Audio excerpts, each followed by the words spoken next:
Kris Krohn here, Limitless TV, and today I'm bringing in my good friend and guest mentor, Dana Sorn. She is the queen of emotional intelligence, which is what we're gonna be talking about today. Let him have it.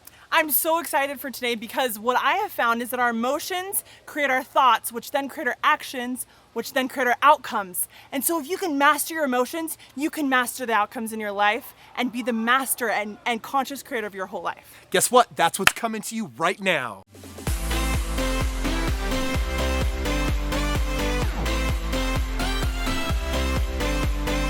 Have you ever felt controlled by your emotions? Or have you ever woken up on the wrong side of the bed, meaning you let your negative emotions control your whole day? One thought leads to another, which leads to another, and the whole day ends up negative? Or have you ever said something in the heat of your negative emotion to somebody that you later regretted? If so, pull out your pen and paper because I have some key things for you to step up to the next level of emotional intelligence. Emotional intelligence is the ability to understand, manage, and express one's emotions. So let's get into it. Step one, understand. To understand your emotions in the heat of the emotion, it's really important to take a moment and to pause. Don't say anything, don't do anything. Just take a deep breath in and take a pause. And ask yourself these important questions to gain clarity on why you're feeling what you're feeling. So pause and ask yourself these questions. What is it that I'm feeling? What is it that I'm experiencing in this moment?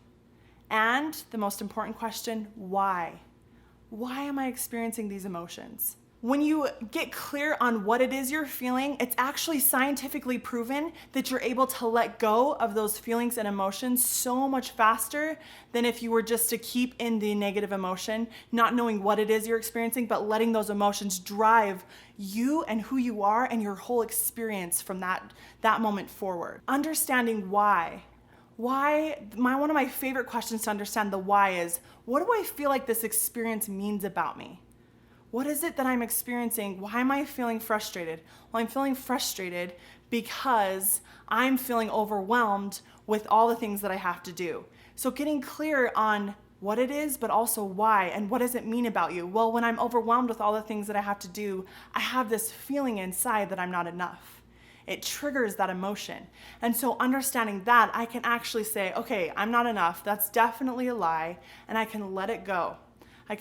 Which brings me to the next step. Step number 2 is managing your emotions.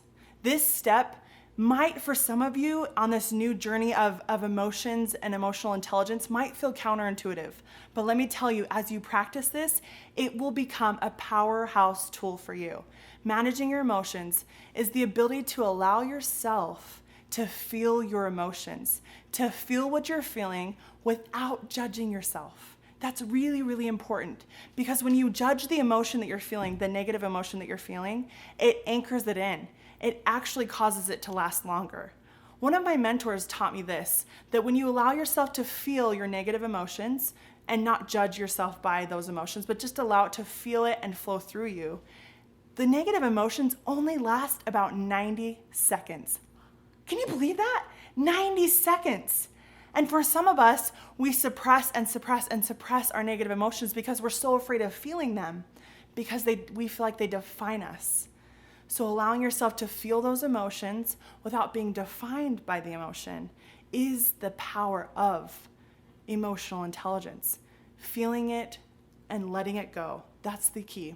So allowing yourself to feel your emotion for however long you need to. Sometimes it's longer than 90 seconds. I want to tell you, for those of you who are on this new journey of it being willing to express your emotions, to feel the emotions, it might take longer than 90 seconds because you've repressed the emotions for so long.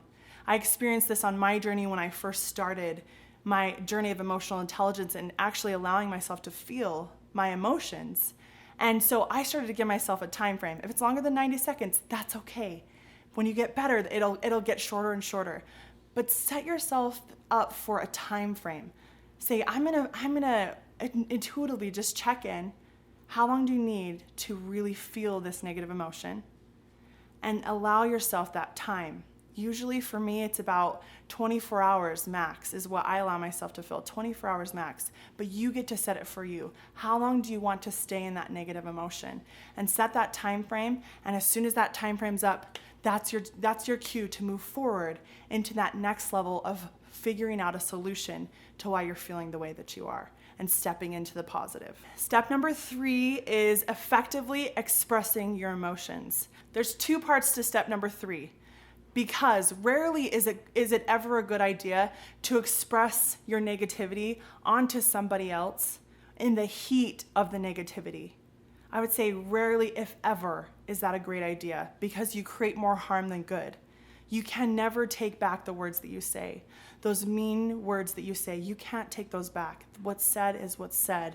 And so that's why this emotional intelligence piece of expressing yourself, step number 3, is so important. Part number 1, effective expression. Effective expression.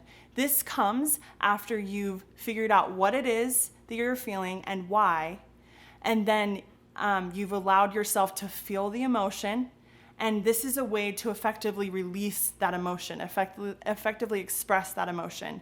Now, because emotional intelligence is not dumping on other people, but finding other outlets, there's lots of creative ways to get your negativity out.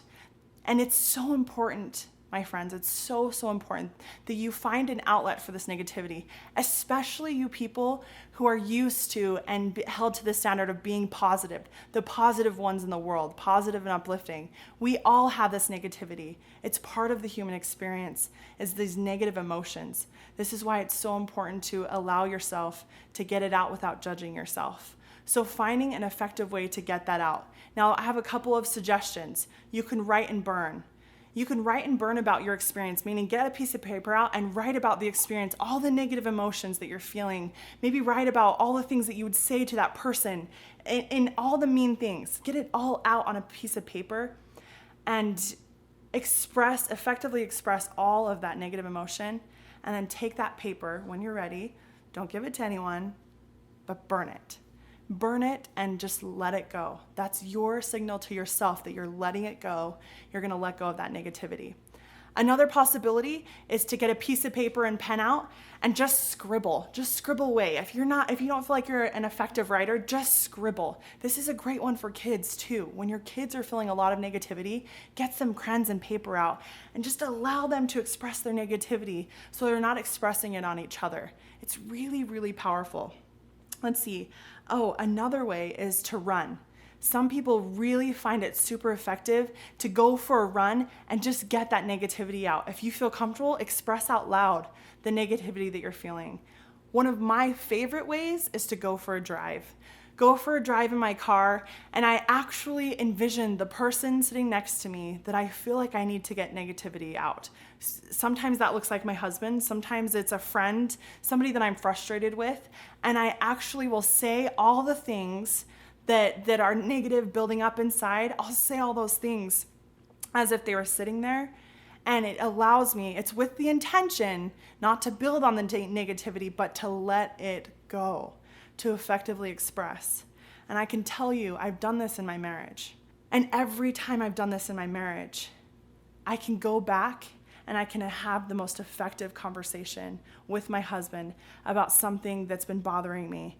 And our communication is way more healthy and way more productive than any other kind of communication when I build up that negativity inside of me. So, part 1 is find a way to express your negative emotions, not on anyone else, but in other ways. There's lots of creative ways.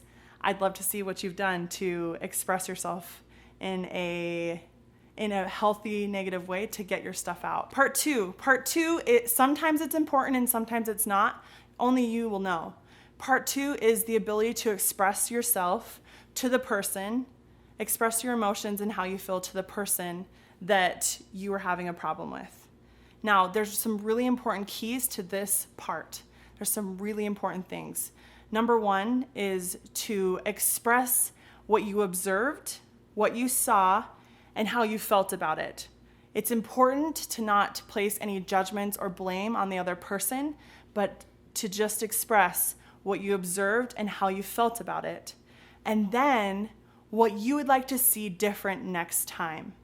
So it's really important to get clear on that. What would you like to see different happen next time? Now, here's the key to this part. The key to this part is that you are clear of any expectations that that person will change. And here's why.